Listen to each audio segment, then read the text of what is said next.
হে everyone, আজকে আমি রান্না করব মাংসের খিচুড়ি। তো মাংসের খিচুড়ি রান্নার জন্য আপনারা নিয়ে নিতে পারেন মাটন বা বিফ। আমি খিচুড়িটা রান্না করার জন্য নিয়ে নিয়েছি 500 গ্রাম বিফ। তো এবার আমি দেখাবো খিচুড়িটা আমি কিভাবে রান্না করছি।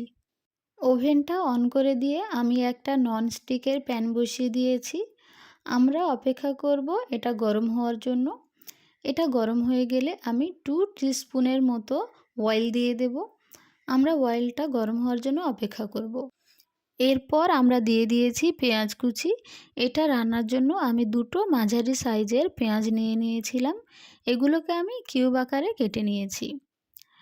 পেঁয়াজগুলো আমি কিছুক্ষণ নাড়াচাড়া করব যতক্ষণ না পর্যন্ত এটা একটু ব্রাউন আকার ধারণ করে। খেয়াল রাখবেন পেঁয়াজগুলো যাতে বেশি লাল না হয়ে যায়। তো পেঁয়াজগুলো একটু নাড়াচাড়া করার পরে এটাতে আমরা সমস্ত মশলা দিয়ে দেব।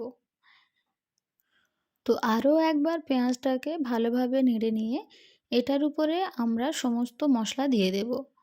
তো এখন দেব 1 টিস্পুন আদা এবং রসুনের পেস্ট, 1 টিস্পুন লবণ, 1 টিস্পুন হলুদের গুঁড়ো, 1.5 স্পুন লঙ্কা গুঁড়ো, 1/2 টিস্পুন ধনে গুঁড়ো, 1/2 টিস্পুন জিরা গুঁড়ো এবং দিয়ে দিচ্ছি গরম মশলা। এগুলোকে দেওয়ার পর সব মশলাগুলোকে একসঙ্গে ভালোভাবে মিশিয়ে নেব।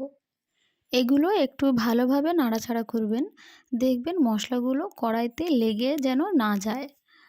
তো এগুলো একটু ভালোভাবে মিশিয়ে নেওয়ার পর আমরা এটাতে খুব অল্প পরিমাণে জল ব্যবহার করব। তো এটাতে জল দেওয়ার পরে আমরা মশলাটা আবারও জলের সঙ্গে ভালোভাবে নেড়ে নেব। মশলাটা আবার জলের সঙ্গে মেশানো হয়ে গেলে এটাতে আমরা দিয়ে দেব মাংস। তো আমি এটা রান্নার জন্য 500 গ্রাম মাংস নিয়ে নিয়েছি। মাংসটা এখন আমি ভালোভাবে মশলার সঙ্গে মাখাবো। এটা এখন ভালোভাবে নেড়ে নেব। আর আপনারা একটু খেয়াল রাখবেন লবণ এবং লঙ্কার দিকে। লবণ এবং লঙ্কা আপনারা যেমন পছন্দ করেন তেমনভাবে পরিমাণটা বুঝে দেবেন। আর খেয়াল রাখবেন রান্নার মধ্যে এখন আমরা কোনো জল ব্যবহার করব না, কারণ কিছুক্ষণ নাড়ার পর দেখবেন মাংসটা থেকে জল বের হয়েছে।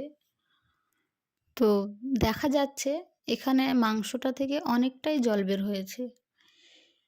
এই মাংসের জলটা যতক্ষণ না পুরোপুরিভাবে মরে যায় ততক্ষণ আমরা আলাদা কোনো জল ব্যবহার করব না।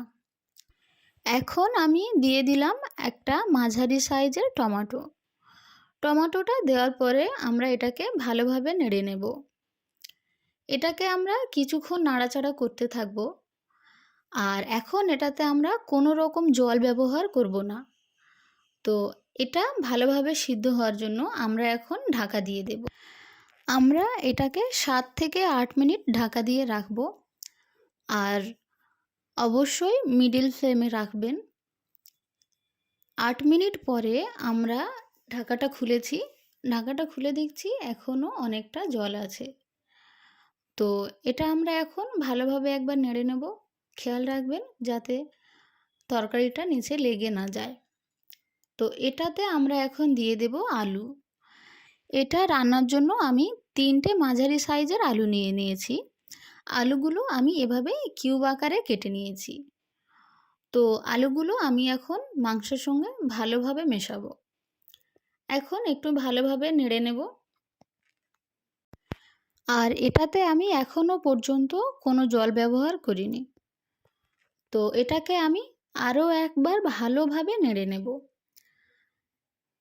এটা ভালোভাবে নাড়া হয়ে গেলে এখন এটাতে আমি দিয়ে দেব জল। এটাতে আমি দিয়ে দিচ্ছি 1 কাপ পরিমাণ জল। জল দেওয়া হয়ে গেলে এটা আমি আরও একবার ভালোভাবে নেড়ে নেব। নেড়ে নিয়ে এটাকে আমি ঢাকা দিয়ে দেব। এটাকে আমি আরও 10 মিনিট ঢাকা দিয়ে সিদ্ধ করে নেব। এটা এখন আমি ঢাকা দিয়ে দিচ্ছি 10 মিনিটের জন্য। আর অবশ্যই খেয়াল রাখবেন মাংসটা যেন পুরোপুরি সিদ্ধ না হয়ে যায়। যেহেতু এটা খিচুড়ির সাথে আবার সিদ্ধ হবে তাই 70% এখন সিদ্ধ করে রাখবেন। আর 10 মিনিট পরে আমি ঢাকাটা খুললাম। দেখছেন কত সুন্দর একটা কালার এসছে। ঢাকাটা খুলে আমি আরও একবার ভালোভাবে এটাকে নেড়ে নিলাম। এখন আমি এর ওভেনটা অফ করে দেব, দিয়ে এটা ঢাকা দিয়ে রেখে দেব। এখন আমি খিচুড়িটা রান্নার জন্য একটা কড়াই নিয়ে নিচ্ছি। কড়াইটা ওভেনে বসানোর পরে একটু গরম হওয়ার জন্য অপেক্ষা করব। এটা গরম হয়ে গেলে এটাতে আমি অল্প পরিমাণে অয়েল দিয়ে দিলাম। অয়েলটা গরম হয়ে গেলে আমি দিয়ে দেব কিউব আকারে কেটে রাখা একটা পেঁয়াজ। তো পেঁয়াজটা দেওয়া হয়ে গিয়েছে, আমি এখন এটাকে ভালোভাবে নেড়ে নেব। পেঁয়াজটা একটু ব্রাউন আকার ধারণ করলে আমি এটাতে আবারও মশলা দিয়ে দেব। তো এটাতে আমি এখন দিয়ে দেব 1 টিস্পুন আদা এবং রসুনের পেস্ট, স্বাদ মতো লবণ, 1 টিস্পুন লঙ্কার গুঁড়ো, 1 টিস্পুন হলুদের গুঁড়ো, আর দিয়ে দেব 1 টিস্পুন জিরার গুঁড়ো। দিয়ে এগুলোকে ভালোভাবে নেড়ে নেব। তো এগুলো ভালোভাবে নেড়ে নেওয়ার পরে এটাতে আমি দিয়ে দেব একটা মাঝারি সাইজের টমেটো কুচানো। টমেটোটা আমি কিউব আকারে কেটে নিয়েছিলাম, তো ওটা আমি দিয়ে দিলাম। দিয়ে এবার ভালোভাবে আমি নেড়ে নিচ্ছি। এটা কয়েকবার ভালোভাবে নেড়ে নেওয়ার পরে এটাতে আমি দিয়ে দেব চাল। তো আজকের খিচুড়ি রান্নার জন্য আমি নিয়ে নিয়েছি প্রায় 400 গ্রাম চাল। তো চালটা দেওয়ার পরে আমি ভালোভাবে মশলার সঙ্গে মাখিয়ে নেব। এটা একটু মাখানো হয়ে গেলে আমি দিয়ে দেব ডাল। তো এটা রান্নার জন্য আমি নিয়ে নিয়েছি প্রায় 300 গ্রামের একটু বেশি মুগ ডাল এবং মসুর ডাল। তো এখন চাল এবং ডালগুলোকে আমি ভালোভাবে মিশিয়ে নিচ্ছি। এগুলোকে বেশ কয়েকবার আমি এভাবে নাড়তে থাকবো। এরপরেই আমি এটাতে কয়েকটা কাঁচা লঙ্কা দিয়ে দেব। এটা সম্পূর্ণ অপশনাল, আপনারা কাঁচা লঙ্কা দিতে পারেন আবার নাও দিতে পারেন। তো এরপরেও আমি ভালোভাবে এটাকে নেড়ে নেব। ওভেনটাকে আমি মিডিল টু লো ফ্লেমে রেখে 6 থেকে 7 মিনিট আমরা এগুলোকে ভালোভাবে নাড়াচাড়া করে নেব। খেয়াল রাখবেন যাতে কড়াইতে চালগুলো লেগে না যায়, তাই একটু বারবার নেড়ে দেবেন। বেশিক্ষণ রাখলে আবার কড়াইতে চালটা লেগে যেতে পারে, তাই একটু ঘন ঘন নাড়ার চেষ্টা করবেন। তো এভাবে আরও বেশ কয়েকবার নেড়ে নেওয়ার পরে আমি এটাতে জল দেব। তো আমি এটাতে 6 কাপ জল দিয়ে দেব। আপনারা একটু বুঝে নেবেন, যতটা চাল ডাল নেবেন সেই পরিমাণে জলটা দেবেন। তো আমি এটাতে 6 কাপ জল দিয়ে দিয়েছি। এবার এটাকে ঢাকা দিয়ে দিলাম। 10 মিনিট পরে ঢাকাটা খুলে আমি আগে থেকে রান্না করে রাখা মাংসটা খিচুড়ির মধ্যে দিয়ে দেব। তো রান্না করে রাখা মাংসটা আমি এখন খিচুড়ির মধ্যে দিয়ে দিচ্ছি। মাংসটা দেয়া হয়ে গেলে এগুলোকে আমি একবার ভালোভাবে নেড়ে দেব। বেশিক্ষণ বা বেশি জোরে নাড়বেন না, কারণ বেশিক্ষণ বা বেশি জোরে নাড়লে খিচুড়িটা ঘেঁটে যেতে পারে। তাই আলতোভাবে এটা একটু নেড়ে দেবেন।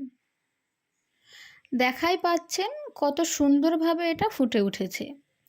এবার এটাকে আমি আরও একবার ঢাকা দিয়ে দেব। তো ঢাকা দেওয়ার 7 থেকে 8 মিনিট পর আমরা ঢাকাটা খুললাম। এখন এটাতে দিয়ে দিলাম 2 টিস্পুন ঘি। তো ঘিটা সম্পূর্ণ অপশনাল, আপনারা দিতে পারেন নাও দিতে পারেন। যারা ঘি পছন্দ করেন না তারা এটাকে স্কিপ করতে পারেন। তো এবার এটাকে আমি আরও একটু নেড়ে দিলাম। তো দেখা পাচ্ছেন এই রকম হয়েছে। আরও একবার আমরা একটু নেড়ে দেব যাতে ঘিটা কোথাও এক জায়গায় বসে না যায়, ঘিটা যাতে ভালোভাবে ছড়িয়ে যেতে পারে। এরপর আমরা ওভেনটাকে অফ করে দেব। এখন আমরা এটাকে সার্ভ করার জন্য নিয়ে নেব। তো এই ছিল আমার আজকের রেসিপি। আমার আজকের রেসিপি আপনাদের কেমন লাগলো অবশ্যই কমেন্ট করে জানাবেন। আজকে তাহলে এই পর্যন্ত, আবার আসবো নতুন কোনো রেসিপি নিয়ে।